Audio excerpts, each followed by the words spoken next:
And next up, please, we have Dame Diana Johnson. Good afternoon, Diana, and welcome. And your application is on the very important subject of infected blood inquiry and the compensation framework. So, yes, thank you very much. And I think I was last here in 2016, and you very kindly granted a debate then, and that was before the public inquiry was set up in 2018. So we're now several years on. We're coming to the end of the public inquiry. It's due to report next summer.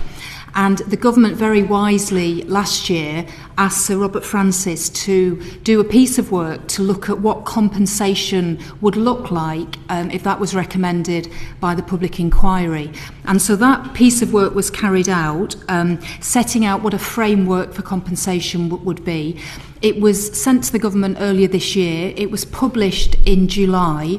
We haven't seen what the government's response is to that and what their plans are for next year and what will happen at the end of the public inquiry.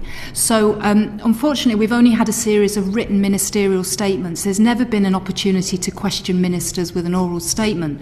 So the APPG for Contaminated Blood and Hemophilia has asked to make this request on the basis that we think the time is now right to have that opportunity to debate the issue ahead of next year's final recommendations and to hear from the government what their plans are and how they intend to respond to the work from Sir Robert Francis. And of course, just to put this in context, almost every MP in the House of Commons will have a constituent who was affected by the contaminated blood scandal. One person is still very sadly dying on average every 96 hours. So the community feel very much that they would like Parliament to have the opportunity to debate this issue as soon as possible. And can I also say, because of the feeling that it's often the case that these people have had to fight very long and hard, it would be, I think, my request would be that this debate took place in the House, if at all possible, to recognise how serious the House of Commons takes this particular issue and our understanding of those who've been affected and how their lives have been devastated.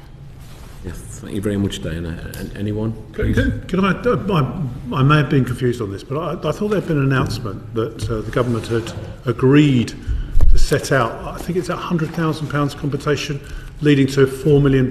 Was it £4 million overall? I can't remember what the figures are, but I thought they made that announcement relatively recently. You're absolutely right. So Sir Robert Francis's compensation framework, one of the things he said, because people were continuing to die, was that an interim payment should be made before the final inquiry had resulted in its recommendations. And what happened over the summer was that Sir Brian Langstaff, who chairs the public inquiry, had Sir Robert Francis in front of the inquiry and felt so strongly that what Sir Robert was suggesting to government should be implemented that he then made his first recommendation from the public inquiry that interim payments should be paid. And to give the government their due, they said, right, we're going to do that, and they're hopefully going to make those payments by the end of this month.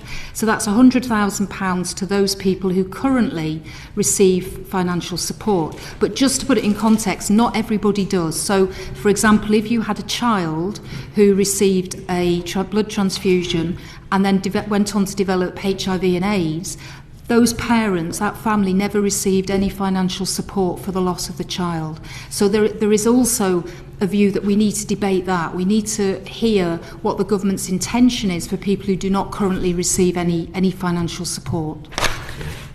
And could I just, finally, from me, before anyone else, obviously you've got this down as a general debate. Are there not actions that you want the government to undertake?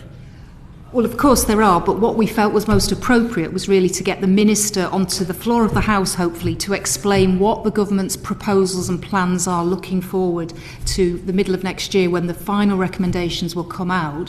It's been really difficult, to be honest, to get anything out of government about what their response is, and it was in March that Sir Robert provided his view of what the government should do. So we're now nearly November. We think it's time for the government to show their hand, really.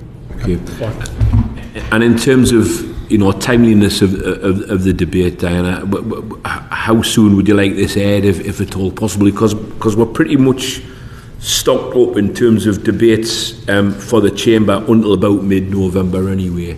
I mean, it's not time sensitive in the way that some of the other debates you've been discussing today are. We would just like to do it, I guess, before Christmas. Right. So if we could have a slot before Christmas, that would be good. We're obviously looking to next summer as to the final recommendations of the inquiry, but we would like the government to say what they're planning to do before Christmas. And I think as well that might actually give ministers a little time to get their feet under the table or the desk or whatever. Indeed. So, Yes. Maybe. Okay, well, we'll see. Yeah. All right. So that's lovely. Thank you very much indeed. Much appreciated. Thank you for the application.